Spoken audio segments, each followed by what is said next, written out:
জয় মা তারা। আর এই এখন জ্যৈষ্ঠ মাসের শেষ আমাবস্যার নিত্য পুজো শেষ হলো। তো সেই কাজ থেকে এসেছি 7টার সময়, তখন থেকে পুজোর জোগাড় জানতে হাতে সব ভোগ মাকে সাজানো, মায়ের পুজো এখন সম্পূর্ণ হলো। আর এখন বাজছে 12টা, বাজছে 7টা থেকে 12টা। তো যাই হোক, চোখ মুখগুলো আমার ঢুকেও গেছে, কারণ খাইনি কিছু না। তো খাইনি বলবো না, খেয়েছি, তবে সেরকম কিছু খাইনি।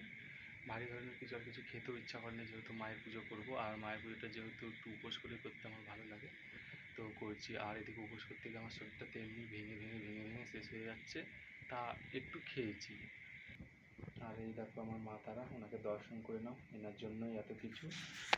আর এই যে আমি আর ভোগগুলো খাইয়ে দিয়েছি। আর একদিন একটা চামচ দিয়েছিল, সোনার চামচের মতন, এই যে আরবারে হাতে করে খাইয়েছিলাম বলে সবগুলো গন্ধ হয়ে গেছিলো। তো এবারে এই চামচটা করে খাইয়েছি, তো গন্ধ হওয়ার ভয় নেই।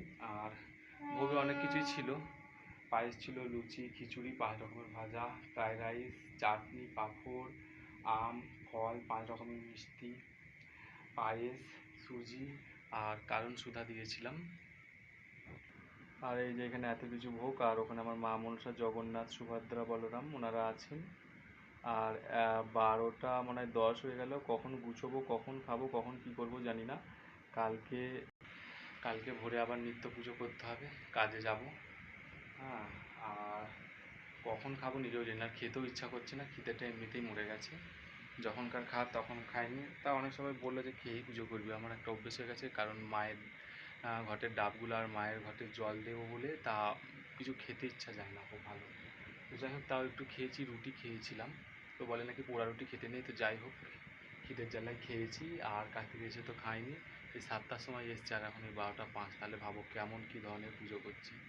এখনও পুজো করলে এখনও মানে জব করা বাকি আছে, তো তাড়াতাড়ি করে নেবো। ভাবলাম ভিডিওটা করি, এখন খাবো কখন জানি না। আর ওগুলো খাওয়া হবে কি না বলতে পারছি না, কাল সকালে খাবো। একটু তো খেতেই হবে, নাহলে শরীরটা খারাপ করবে। মাদেরকে খাইয়ে নিয়েছি, ঘুমও পাচ্ছে, জানি না কাল সকালে উঠে কাজ যেতে পারবো কি না, কিন্তু যাই হোক, কাজে তো আমি যাবই। এগুলো সব গুছোবো, এখন এতগুলো জিনিস আছে, এগুলো মাঝামাঝি আর আছে করবো না, তুই কালকে করবো মাঝামাঝি। আর এই যে আমার মা তারা, এনার জন্য সব। যখন থেকে কাজে গেছি এখানে, শুধু ভাবছি ওখানে সবাই পুজো করছে, আমি হচ্ছে আমি কখন বাড়ি গিয়ে পুজো করবো, কখন গিয়ে করবো। তো যাই হোক, এসে পুজো টুজো জোগাড় করে, যদিও ভোগগুলো আমি রান্না করিনি, এর আগের বারে আমার বোন রান্না করেছিল।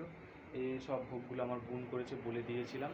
তো অনেকটা একটু দেরি হলো, আর একটু আগে হলে তো সবাই মিলে খেতে পারতো প্রসাদগুলো। এখন রাত হয়ে গেছে, জানি না কালকে ঠিক থাকবে কি না। আর দোষ হচ্ছে আমারই। আর যেহেতু অমাবস্যা পালন করি আর মায়ের পুজো করি, তো আমার ঘরে থাকা উচিত, কিন্তু আমি কাজে চলে গেছিলাম। তো আগের বার থেকে দেখবো যাতে কাজে যাব না, সব কিছু ঠিকঠাক সময় মতো করবো। আর এই যে এখন আর কথা আর বলতে পারছি না, এগুলো সব গুছিয়ে নিই, আবার কাল সকালে দেখা হবে। জয় মা তারা, শুভরাত্রি, সবাই ভালো থেকো।